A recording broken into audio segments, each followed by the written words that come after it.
नमस्कार, आप news 4 nation देख रहे हैं। बोचहा विधानसभा का जो उपचुनाव होने वाला है वह 12 अप्रैल को तो होगा, मगर आज से इस चुनाव के लिए नामांकन की प्रक्रिया शुरू हो गई है। आपको बता दें कि वीआईपी के जो विधायक थे मुसाफिर पासवान, उनके निधन हो जाने के कारण यह सीट खाली हो गई थी, जिसके बाद से अब इस सीट पर जो है उपचुनाव कराने की जो नौबत है वो आ गई है। आपको ये भी बता दें कि एनडीए के भीतर खाने अब लगातार इस सीट को लेकर आपसी रंजिश दिखाई दे रही है, क्योंकि लगातार मंत्री मुकेश सैनी की ओर से यह दावा किया जा रहा है कि यह सिटिंग सीट तो वीआईपी पार्टी की थी, मगर बीजेपी के कई सांसद और नेता है जो कि इस सीट पर अपना दावा ठोक चुके हैं। बीजेपी सांसद अजय निषाद ने तो यहां तक घोषणा कर दी है कि अब मुकेश सहनी का चैप्टर तो फिलहाल क्लोज हो गया है, तो अब बीजेपी है। साथ ही साथ आपको बता दें कि महागठबंधन में भी इस सीट को लेकर लगातार आपसी रंजिश देखने को मिल रही है। एक तरफ जहां तेजस्वी यादव की पार्टी आरजेडी है, तो वहीं दूसरी तरफ कांग्रेस भी अपनी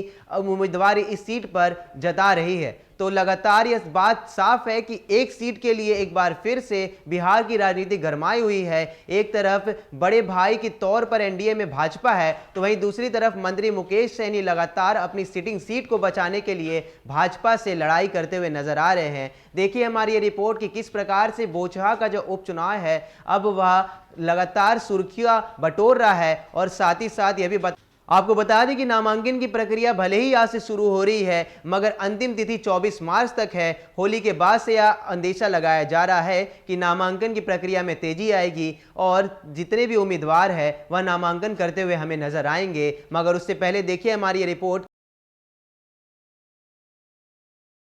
है एनडीए की तरफ से और साथ ही साथ महागठबंधन की तरफ से। बोचहा विधानसभा उपचुनाव के लिए नामांकन भरने की प्रक्रिया गुरुवार से शुरू होगी। नामांकन के लिए प्रशासनिक तैयारी पूरी कर ली गई है। नामांकन के लिए आपूर्ति पदाधिकारी महमूद आलम को रिटर्निंग अफसर की जिम्मेदारी दी गई है। वहीं जिला निर्वाचन पदाधिकारी ने उपचुनाव के लिए कोषांगों का गठन किया है। नामांकन के दौरान आदर्श आचार संहिता व धारा 144 का सख्ती से पालन कराने के लिए सारी तैयारियां पूरी कर ली गई है। बुधवार तक किसी भी प्रत्याशी ने नाजिर रसीद नहीं कटाई है। माना जा रहा है कि नामांकन की प्रक्रिया भले बुधवार से शुरू हो गई, लेकिन नामांकन में तेजी होली के बाद देखी जाएगी। बोचहा विधानसभा सीट पर 12 अप्रैल को वोटिंग होगी। 16 अप्रैल को चुनाव परिणाम आने वाले हैं। इस सीट पर विकासशील इंसान पार्टी यानी वीआईपी के विधायक मुसाफिर पासवान के निधन हो जाने के कारण उपचुनाव हो रहा है। उनका नवंबर 2021 में निधन हुआ था। अब तक यह सीट एनडीए के खाते में थी। नीतीश सरकार में मंत्री मुकेश सैनी की पार्टी वीआईपी का कब्जा था। वही बदली परिस्थितियों में अब तक यह स्पष्ट नहीं है कि बोचहा विधानसभा से एनडीए की ओर से किस दल के उम्मीदवार होंगे। मुकेश सैनी सीट पर उम्मीदवार उतारने का दावा ठोक रहे हैं। वहीं यूपी में भाजपा से अलग होकर मुकेश सहनी के विधानसभा चुनाव लड़ने के कारण अब भाजपा नेता उनसे नाराज बताए जा रहे हैं। भाजपा विधायक हरिभूषण ठाकुर बचौल ने तो यहां तक कह दिया कि मुकेश सहनी का चैप्टर क्लोज हो चुका है। मुकेश सहनी ने यूपी में योगी आदित्यनाथ और भाजपा से टकराने की कोशिश की, लेकिन वीआईपी के उम्मीदवार अपनी जमानत भी नहीं बचा पाए। अब बिहार में उनका चैप्टर क्लोज हो चुका है। ऐसे में यह बेहद महत्वपूर्ण होगा कि एनडीए के किस घटक दल के खाते में बोचहा विधानसभा की सीट जाती है। इस सीट से विधायक रहे भारतीय जनता पार्टी की बेबी कुमारी ने बताया है कि वह चुनाव मैदान में उतर चुकी है। मुजफ्फरपुर के भाजपा सांसद और पार्टी के प्रदेश उपाध्यक्ष अजय निषाद ने पिछले दिनों इस सीट पर भाजपा के उम्मीदवार के चुनाव लड़ने का भी दावा किया था।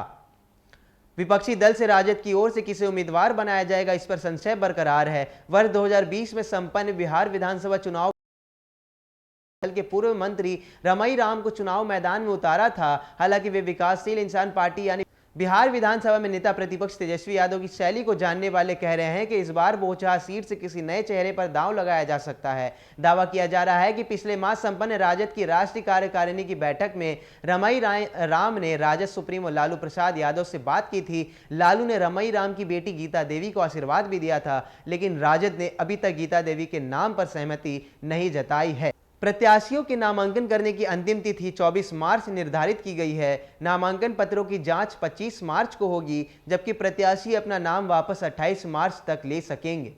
तो बोचहा विधानसभा का जो यह उपचुनाव है अब वह काफी मजेदार बनता हुआ नजर आ रहा है, क्योंकि लगातार एनडीए की ओर से अभी सीट पर दावा ठोका जा रहा है, तो वही वीआईपी अपनी सिटिंग सीट को बचाने की लगातार कोशिश कर रही है। वीआईपी का यह मानना है कि भाजपा एक बार फिर से उसे यह सीट दे देगी, मगर भाजपा की ओर से कई नेताओं ने यह बयान दे दिया है कि अब मुकेश सहनी का चैप्टर क्लोज हो गया है। भाजपा विधायक हरिभूषण ठाकुर बचौल ने तो विधानसभा सत्र के दौरान भी यह कह दिया है कि मुकेश सहनी अब एनडीए का हिस्सा नहीं है, उन्हें तो अब इस्तीफा दे देना चाहिए। तो वहीं दूसरी तरफ मुजफ्फरपुर से सांसद रहे अजय निषाद ने भी अपनी दावेदारी बोचहा सीट पर दी है। देखने वाली बात यह भी है कि महागठबंधन में भी मजेदार स्थिति बोचहा को लेकर बन गई है, क्योंकि लगातार तेजस्वी यादव की ओर से बताया जा रहा है कि आरजेडी का उम्मीदवार उस सीट पर खड़ा होगा, तो वही कांग्रेस की ओर से भी यह कहा जा रहा है कि वह भी अपनी उम्मीदवारी पेश कर सकते हैं। आरजेडी की बात करें तो रमई राम पिछली बार यहां से खड़े हुए थे, मगर वीआईपी के मुसाफिर पासवान ने उन्हें हरा दिया था।